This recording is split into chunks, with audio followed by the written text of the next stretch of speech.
Si Ninong Ray, madalas mga niluluto nito, lagi yung mga putok-batok eh. Mga paborito mo, Vong, sisig. Yun. Oo. Ano ba yung niluto mo kanina, Ninong Ray? Pansit gisado.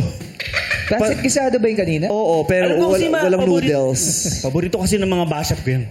Ng mga bashers mo? Bakit? Bakit yun ang paborito ng mga basher? Hindi ko nga alam bakit nila ako ginaganyan eh. Mahal na mahal ko naman yung mga inaanak ko. Oo nga. Ano ba pinakamasarap mong naluluto? Para sa akin yung nag-trending yung... Alin?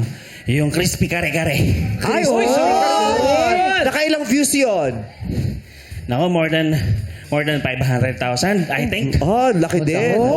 Magkano na-monetize mo doon? Secret. Secret. Oo, malaki kinikita ni Oo, ni Ninong Ray. Ang dami niyang subscribers, ang dami niyang Oo. viewers. Kung merong, ay sorry, Yes, Meme. Chang. Kung merong isang putahe na pangarap mong maluto at ma-share sa iyong mga subscribers, ano yun? Anong putahe yan? Anong putahe? Ang pangarap ko para mai-share sa kanila. Oh. Especially sa mga basher ko. Ano? Siguro yung magluluto na lang ako ng pinakbet. Pinakbet? Na merong lechon. Oh. Kasi paborito ko lechon eh. Bakit yun ang ibibigay mo sa kanila sa mga basher mo? Mukhang masarap yun. Nako. Tulad ng mga basher ko, di ba may ampalay yung pinakbet? Oh. Number 1 sila yun. Bakit ka ba laging binabash? At saka bakit ka ba laging galit? Mataba raw ako.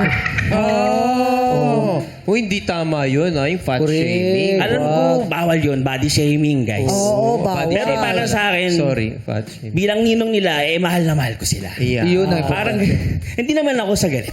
Love mo pa din sila. Opo naman po, Changami. Pero masaya ka ba sa talent na pinakita mo sa amin?